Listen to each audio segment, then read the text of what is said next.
Hello guys, welcome back to ATNPC academy. So நம்ம இந்த வீடியோவில் என்ன பார்க்க போகிறோம்னு பார்த்தீங்கன்னா, மேக்ஸில் கமெண்ட் த ஆன்சர் அப்படின்னு சொல்லிட்டு ஒரு சீரிஸ் போயிட்டுருக்கு.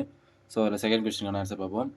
ஸோ கொஸ்டின் பாருங்கள், ஒரு குறிப்பிட்ட அசல் 8% வட்டி விதத்தில் 3 மடங்காக மாற ஆகும் காலம் காண்க. ஸோ இதை பொறுத்த வரைக்கும் இது தனி வட்டியாக கூட்டு வட்டி அப்படின்னு சொல்லி கன்ஃபியூஸ் ஆகாதீங்க. ஸோ கூட்டு வட்டியை பொறுத்த வரைக்கும் கூட்டு வட்டி காம்பவுண்ட் இன்ட்ரெஸ்ட் அப்படின்னு சொல்லி மென்ஷன் பண்ணுவாங்க. தனி வட்டியை தான் தனி வட்டின்னு மென்ஷன் பண்ணுவாங்க, இல்லை அப்படின்னா பொதுவாக வட்டி அப்படின்னு மட்டும் தான் மென்ஷன் பண்ணுவாங்க. ஸோ உங்களுக்கு கூட்டு வட்டி அப்படின்ற ஒரு வேர்டு இருக்குது. ஸோ இங்கிலீஷில் பார்த்தீங்கன்னா காம்பவுண்ட் இன்ட்ரெஸ்ட் அப்படின்ற ஒரு வேர்டு இருக்குது அப்படின்னா அது வந்து கூட்டு வட்டி கண்டுபிடிக்கணும் அப்படின்னு தெரிஞ்சுக்கோங்க. ஸோ எந்த வேர்டுமே இல்லை, கூட்டு வட்டி தனி வட்டி எதுவுமே இல்லை, பொதுவாக வட்டி தான் இருக்குது அப்படின்னா அது தனி வட்டி தான் அப்படின்னு சொல்லி கன்ஃபார்ம் பண்ணிக்கோங்க. ஸோ இந்த கொஸ்டினை பொறுத்த வரைக்கும் இது வெறும் வட்டி அப்படி தான் கொடுத்துருக்காங்க. ஸோ அதனால் இது வந்து தனி வட்டி கொஸ்டின்.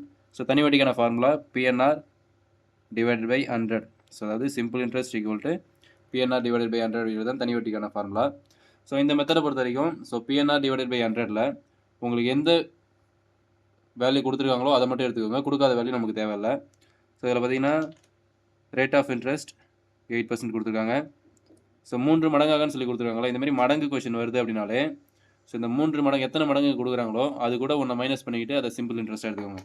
இங்கே வந்து 3 மடங்குன்னு கொடுத்துருக்கிறதுனால 3 - 1 = 2. ஸோ நமக்கான சிம்பிள் இன்ட்ரெஸ்ட் வந்து 2.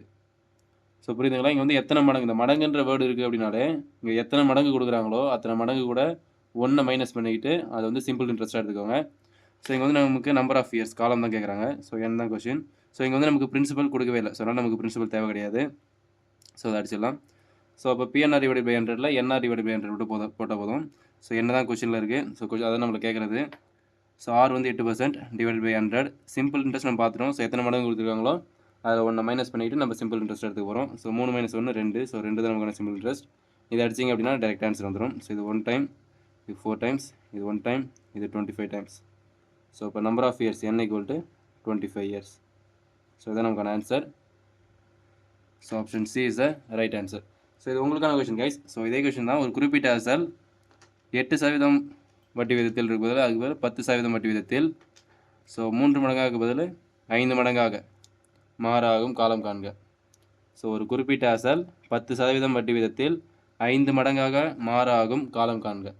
ஸோ இதுக்கான ஆன்சர் மறக்காமல் கமெண்ட் பண்ணுங்கள். So thank you guys.